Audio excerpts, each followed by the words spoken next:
আরে বোন, তুই এটা কি ভয়েস দিলি রে বোন? লক্ষ লক্ষ ছেলেদের অন্তরে জায়গা করে নিলি। ভিডিওটা দেখা ভয়েসটা শুনে যান কি বলছে। আমি এই কথাগুলো শেষ হয়ে আপুদেরকে বলছি, যারা বয়ফ্রেন্ডের কাছ থেকে টাকা নিয়ে আর এক বয়ফ্রেন্ডের পেছনে খরচ করে।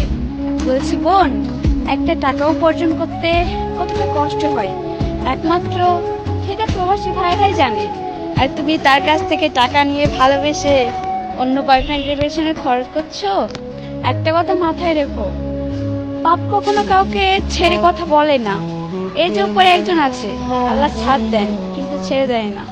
তাই একটা কথা মাথায় রেখো, ছেলেদেরকে কষ্ট দিও না। এবং ভালোবাসা টাকা ও ভালো ভালো গিফট দিয়ে হয় না, একটু সুন্দর মন লাগে। তাই বলছি, একটু ভালোবাসবা, তাকেই বিয়ে করবা, দেখবে তোমার জীবনটা সুন্দর হয়ে যাবে।